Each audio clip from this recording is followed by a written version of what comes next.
안녕하세요. 2024년 상반기까지 L자형 경기 침체가 될 거다라고 하는 리포트가 나옵니다. 실물 경기 충격도 본격화된다고 얘기하는데요. 이 리포트대로라고 하면 적어도 2023년 그리고 2024년 상반기 반년 1년 반 동안은 L자형 경기 침체라고 이야기하는 겁니다.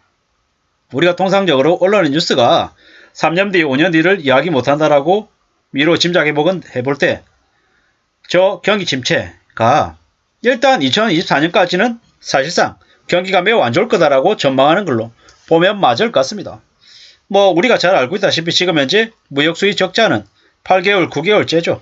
물가는 5%입니다. 5%대. 경상수지는 벌써 전년 대비 3분의 1 토막 났죠. 이러다가는 무역수지 적자가 9개월째인데 이게 1년이 되고 2년이 되고 3년이 될 수도 있다라는 겁니다. 무역수지 개선이 되는 건 2024년 이후라고 합니다. 그러면 2년이 지나야 3년째쯤부터 개선 기대할 수 있다라는 거죠. 또한 2023년에 한국은행의 기준금리는 3.5% 이상이라고 합니다. 실제로 3.5% 이상이라는 게 4%, 5%, 6%도 될 수 있다라는 이야기입니다. 부동산 급락이 우려되고 있는 상황인 거죠. 우리가 과거에 위기 때 수출 반등했던 사례가 언제 있습니까? 98년 IMF 이후에, 그리고 금융위기 이후에, 코로나19 위기 직후에 이랬었죠. 근데 이 다음에는요? 어떻게 될까요? 좀 두고 봐야 되는 거죠. 앞으로 수출 반등이 있을지 알 수 없다라는 겁니다. L자형 경기 침체를 보일 거라고 예상한답니다. 소비도 줄어들고 투자도 줄어들고 이익도 줄어들고 실업은 늘어나고 실물 경제의 충격이 본격화될 거라고 합니다. 특히나 전 세계 각국 은행들이 긴축 기조를 이어가면서 돈이 줄어드는 거죠. 사람들이 쉽게 돈을 안 쓴다라는 거죠. 우크라이나 전쟁도 언제 끝나겠습니까? 알 수 없다라는 겁니다. 이렇기 때문에 한국 경제 회복은 2024년 이후에나 가능할 걸로 예상이 된답니다.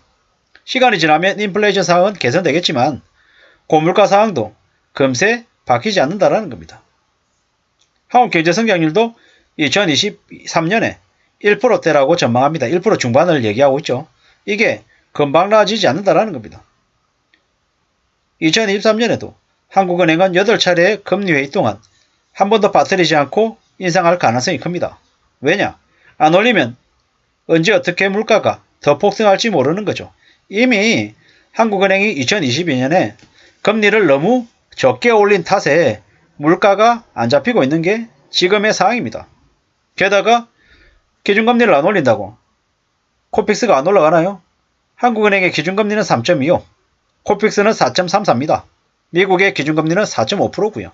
무려 1.25%의 간격이 벌어져 있습니다. 이미 그러합니다. 그렇기 때문에 2023년에 한국은행이 기준금리를 한 번이라도 안 올리게 되면 그 격차가 금세 2% 가까이 갈 수 있습니다. 매우 우려스러운 상황이죠. 한국의 경제가 지금 현재 기댈 데가 없습니다. 수출 안 되고 있죠? 경상수지 안 좋죠? 부채 늘어나고 있죠? 금리 올라가고 있죠? 이래저래 기댈 곳이 하나도 없죠. 결국 이런 상황에서 국민들 개개인들은 어떻게 생각합니까? 소비를 극단적으로 줄이고 어떤 식으로든 빚을 갚으려고 아둥바둥거릴 겁니다. 왜냐? 이자가 감당이 안 되니까. 빚을 안 갚으면 안 되니까 살아남기 위해서 미친듯이 빚을 갚으려고 하는 거라는 겁니다.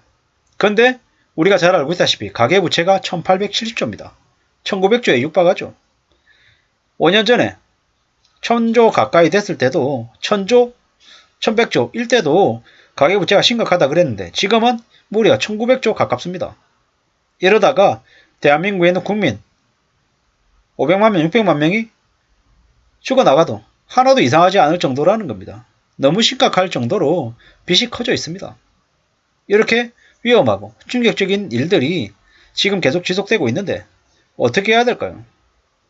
한국의 가계부채가, 기업부채가, 정부부채가 전 세금까지 다 합하면 5,500조가 넘는답니다. 5,500만 명이니까 대략 인당 1억 꼴이네요. 4인 가족은 4억, 3인 가족은 3억이라는 거죠. 근데 대한민국 국민의 10명 중에 한 4명 정도는 빚이 없대요. 6명 정도만 빚이 있대요. 뭐 대략 계산하기 쉽게 반이라고 해볼게요. 그럼 어떻게 됩니까? 4인 가구가 빚이 있는 가구는 7억 8억이 빚이 있다라는 겁니다. 무서운 얘기 아닙니까? 7억 8억을 빚지고 있는 가구가 그 빚을 평생 다 갚으려면 어떻게 해야 될까요? 가족 구성원 모두가 축을 갖고 일만 해야 빚을 다 갚을 수 있을까 말까인 거죠. 그 정도로 빚의 규모가 상상을 초월할 정도로 크다라는 겁니다. 한국의 경제 상황이 얼마나 안 좋은지 충분히 짐작할 수 있다는 겁니다. 지금 현재 가게도 기업도 다 대출 부담으로 대출 이자 부담 때문에 난리죠. 시중금리가 6%, 8%, 10%랍니다. 감당이 됩니까? 감당 안 될 처지에 놓여 있는 이들이 꽤 많다라는 겁니다. 앞으로 어떻게 살까요? 과연 이렇게 무리하게 빚을 진 사람들이 잘 지낼 수 있을까요? 잘 지낼 수 없죠. 뭐 신용도 계속 떨어지면 나라도 신용도가 떨어지면 이자 부담 때문에 뒤집어지는데 개인도 마찬가지죠. 신용도 안 좋으면 남들은 6%에 빌리는 거 나만 12%, 15%에 빌려야 될지도 모르고 나중에 더 안 좋아지면 금리를 아무리 높여도 이자를 많이 부담하겠다고 해도 돈 자체를 안 빌려주는 거죠. 왜? 못 갚을 것 같으니까. 부돈 낼 것 같으니까. 안 빌려준다라는 거죠. 이미 지금 현재 대한민국 금융권들이 대출자들에게 대출 내주는 걸 거절하는 사례도 나오고 있다랍니다. 그들은 뭡니까? 내일 당장 몰락해도 하나도 이상하지 않은 사람들인 거죠. 그런 사람들이 너무 많은 게 지금 현재 대한민국 상황입니다. 무서운 얘기죠. 어떻게 되겠습니까? 그냥 뒤집어지는 거죠. 지금처럼 이러한 상황들이 4년, 5년 지속되면 대한민국의 부동산의 거래 절벽이 훨씬 더 심해지면 어떻게 되겠습니까?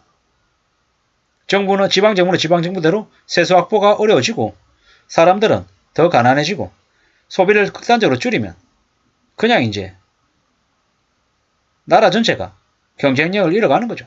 경기가 침체되고 더 암울해지는 거죠. 또 나중에 지금 당장은 아니어도 4년, 5년 뒤에 경기를 다시 되살리겠다고 부동산 거품을 또 일으키고 줄 세우길 또 하겠죠. 지금은 침체고 긴축하는 시기인 거고 4, 5년 뒤가 되어야 다시 또 부양한다라는 거죠. 지금은 긴축 시기이기 때문에 함부로 빚지거나 욕심부리거나 탐욕을 가져서는 안 될 것 같습니다. 두고 보고 주변을 살피고 최대한 공부하고 어떻게든 살아남을 공리를 내야 될 것 같습니다. 2024년까지 경기 침체가 확실시 된다고 합니다. 25년, 26년은 아예 생각도 안 하고 2023년, 2024년 두 기간을 얘기할 뿐입니다. 앞으로 23년, 24년 많이 안 좋다, 많이 어렵다. 그에 대한 대응을 하면서 우리 삶의 버전을 갖춰 나가야 될 것 같습니다. 함부로 남을 믿거나 함부로 욕심부려서는 안 될 것 같다는 말씀을 드리면서 마칠까 합니다. 감사합니다.